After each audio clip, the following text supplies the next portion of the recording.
क्या रिश्ते टूटकर ही पूरे होते हैं?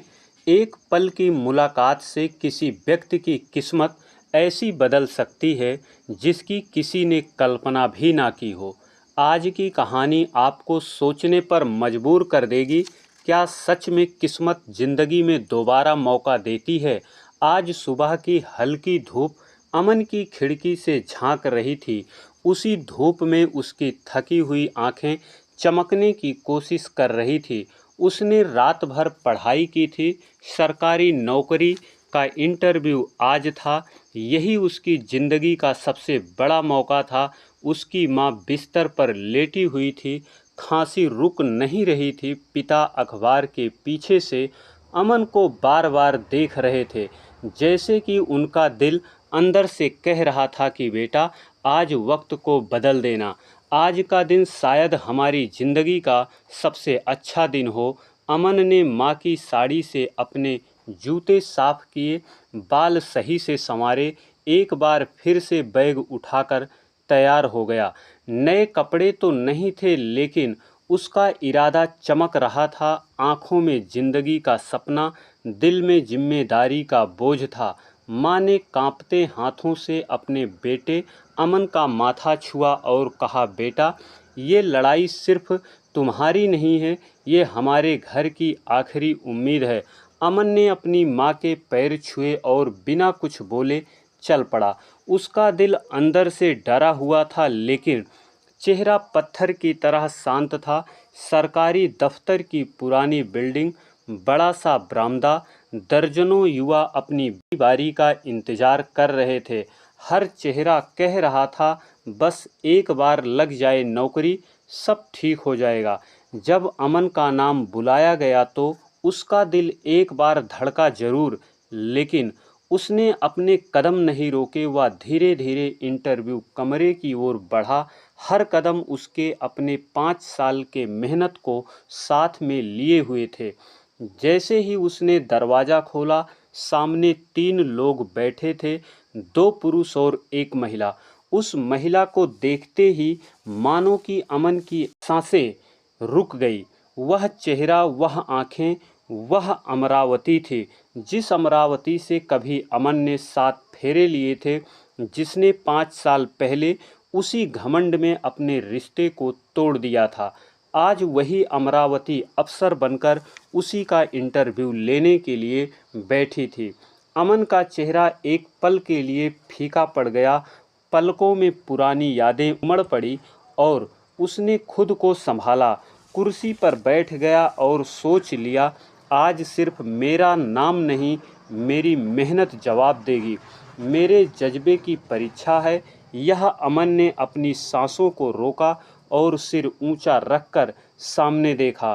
तीनों इंटरव्यूअर अमन का बायोडाटा पढ़ रहे थे, लेकिन अमरावती कभी कागज़ देखती तो कभी अमन का चेहरा। उसकी आंखों में एक झिझक थी, शायद एक डर भी, कहीं यह सामना उस तूफान को न लगा दे जिसे उसने खुद 5 साल पहले छोड़ा था। लेकिन अमन के चेहरे पर न कोई शिकायत थी, न कोई झुकाव, बस एक गहरा आत्मविश्वास था। अब वह अमन नहीं था जो कभी अमरावती के तानों से चुप रह जाता था। वह अब एक तप कर निकला हुआ सोना था जो अब झुकना नहीं जानता था। इंटरव्यू शुरू हुआ। पहले प्रश्न पर अमन का जवाब सीधा और साफ था। दूसरा सवाल आया, अमन की आवाज़ थोड़ा और गूंजने लगी। तीसरे, चौथे, पांचवें और छठें, हर प्रश्न का जवाब जैसे अमन का तैयार था। उसे किताबें याद नहीं थी, उसे जिंदगी के तजुर्बे याद थे। हर वाक्य में उसका दर्द था, उसका धैर्य था और उसका सपना था। अमरावती बस अब सुन रही थी। उसके होंठ सूख चुके थे, आंखें भरने लगी थी। वह अमन जिससे उसने कभी कहा था, मैं कोई नौकरानी नहीं हूँ, वही अमन आज उसके सामने बैठा था। शालीनता से, गरिमा से और उस गहराई से हर प्रश्न का जवाब दे रहा था जिसे कभी कोई घमंडी इंसान समझ ही नहीं सकता।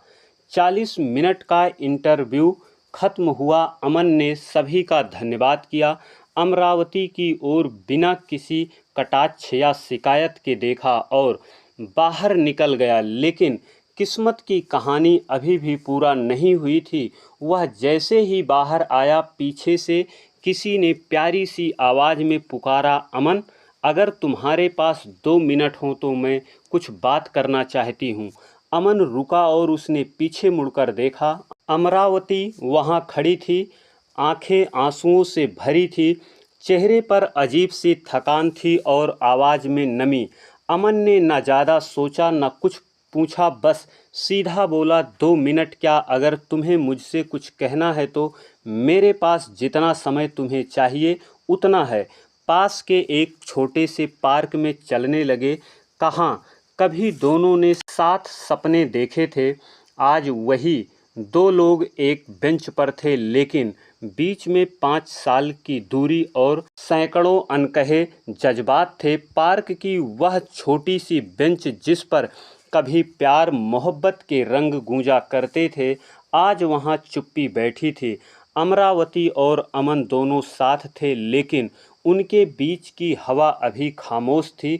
सिर्फ दूर बच्चों की आवाज़ सुनाई दे रही थी। पास की सूखी पत्तियां जमीन पर गिरने की आवाज़ कर रही थी। अमरावती की आंखें झुकी थीं, जैसे शब्दों से ज़्यादा आंखें बोल रही थीं। बहुत देर चुप रहने के बाद उसने अपनी भीगी आवाज़ में कहना शुरू किया, अमन, शायद अब कहने का हक नहीं बचा, लेकिन कहना ज़रूरी है। गलती मेरी थी, उससे भी ज़्यादा बड़ी गलती यह थी कि मैंने कभी अपनी गलती को समझा नहीं। अमन बिना देखे उसकी तरफ देखता रहा। अमरावती आगे बोली, जब हमारी शादी हुई थी मैं घमंड में थी। पापा ने अच्छा खासा दहेज दिया, ज़मीन भी थी, पैसा था। माँ ने बहुत समझाया, तू बहू नहीं है, महारानी है, ये तेरा ससुराल नहीं, ये तेरा हक है। और मैं वहीं मान बैठी, समझी घर चलाना मेरी जिम्मेदारी नहीं है, बल्कि सबको मुझे झेलना पड़ेगा। मैंने तुम्हारे माँ बाप को कुछ समझा ही नहीं। मैंने तुम्हें भी कभी वह प्यार नहीं दिया जिसके तुम हकदार थे। उसके ओंठ कांपने लगे, आंखों से आंसू के बूंद खुद के खुद टपकने लगे। जब मैंने तुम्हें तलाक दिया, छोड़ा, माँ के पास वापस चली गई तो कुछ समय तक सब कुछ ठीक लगा। तुम्हारे दिए पैसे से मैंने अच्छे से रहना शुरू किया, लेकिन फिर एक दिन माँ चली गई और उसके बाद मुझे पता चला घर सिर्फ दीवारों से नहीं, अपनापन से बनता है। अमन की आंखें अब भीगी हुई थी, लेकिन उसने खुद को संभाले रखा। अमरावती बोली, भैया भाभी ने मुझे बोझ समझा, ताने दिए, खाना तक टाल कर रख दिया गया। फिर तब समझ में आया कि जो घर मैंने छोड़ा था वह मेरा था और जहाँ मैं लौटी थी वो कभी मेरा था ही नहीं। उसने गहरी सांस ली और कहा, मैंने नौकरी के लिए अप्लाई किया, कई ठोकरें खाईं, फिर यहाँ कॉन्ट्रैक्ट पर जॉब की, कम सैलरी है लेकिन गुजारा किसी तरह हो जाता है, बस दिल नहीं संभलता। कुछ देर बाद अमन ने धीरे से पूछा, ये मंगलसूत्र? अमरावती ने अपने गले को छूते हुए जवाब दिया, ये अब भी तुम्हारे नाम का है अमन।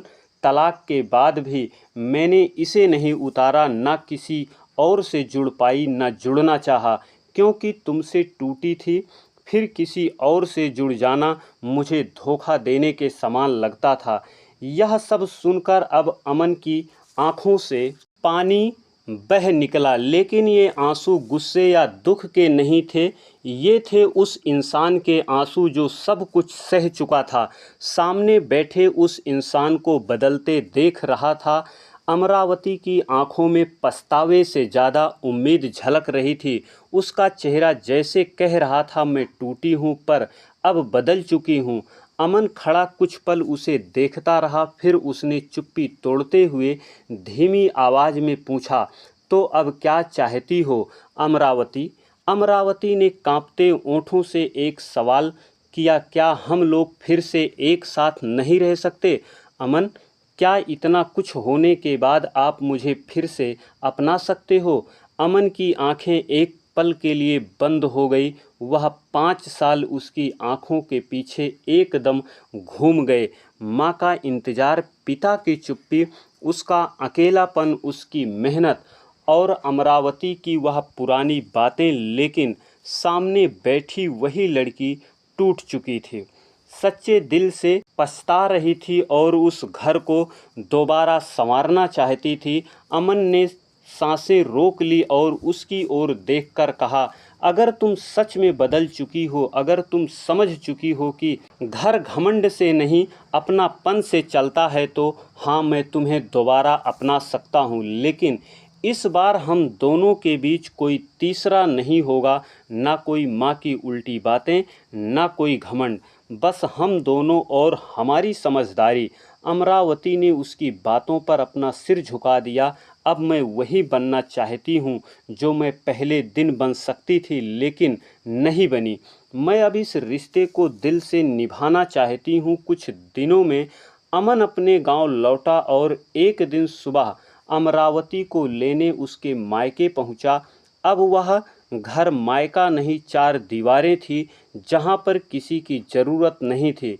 अमरावती तैयार होकर बैठी अमन का इंतजार कर रही थी। वही सादगी, लेकिन चेहरा पहले से बहुत अलग, झुका हुआ नहीं बल्कि शांत और परिपक्व।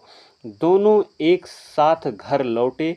माँ जो अभी भी बिस्तर पर थी, जैसे ही अमरावती को देखा आंखें भर आई। अमरावती दौड़कर उनके पैरों में गिर गई। माँ, मुझे माफ़ कर दो, अब मैं कहीं नहीं जाऊंगी, अब मैं आपकी सेवा करना चाहती हूँ। माँ ने कांपते हाथों से उसका सिर सहलाया। बेटी, तू लौट आई, यही मेरे लिए सबसे बड़ी दवा है। उस दिन घर की रसोई में घी की खुशबू फैली। पिताजी मुस्कुरा रहे थे। माँ की आंखें बार बार अमरावती को देख रही थी और अमन, वह अपने कमरे के कोने में बैठकर आसमान को देख रहा था। शायद कुछ रिश्ते टूटकर ही पूरे होते हैं। अगले दिन रिजल्ट आया। अमन का नाम मेरिट लिस्ट में था। सरकारी नौकरी पक्की हो गई थी। वह घर जो कभी खामोश था, आज हंसी से भर गया। घर में अब एक नई ऊर्जा थी, एक नई उम्मीद। अमरावती ने अपनी पिछली गलतियों से सीखकर पूरे घर की जिम्मेदारी को संभाला। उसने माँ की सेवा की, पिताजी से बातें की और अमन के साथ मिलकर एक नया जीवन शुरू किया। यह सिर्फ एक कहानी नहीं थी, यह एक आईना है उन रिश्तों को जो थोड़ी समझदारी और धैर्य मांगते हैं। यह दर्शाती है कि सच्चा पछतावा किसी टूटे हुए रिश्ते को फिर से जोड़ सकता है। जीवन में एक और अवसर मौजूद रहता है। आप बताइए, क्या पछतावा अगर सच्चा हो तो टूटे हुए रिश्ते क्या फिर से जुड़ सकता है? क्या ऐसी बहू को दोबारा मौका मिलना चाहिए जो सच में बदल चुकी हो? नीचे कमेंट बॉक्स में ज़रूर बताएं। यदि कहानी ने दिल को छुआ हो तो वीडियो को लाइक, चैनल को सब्सक्राइब करना मत भूलें। मिलते हैं एक सच्ची, दिल को छू जाने वाली कहानी के साथ। तब तक याद रखिए, रिश्ते बनाए नहीं जाते, निभाए जाते हैं। आप सभी का बहुत बहुत धन्यवाद।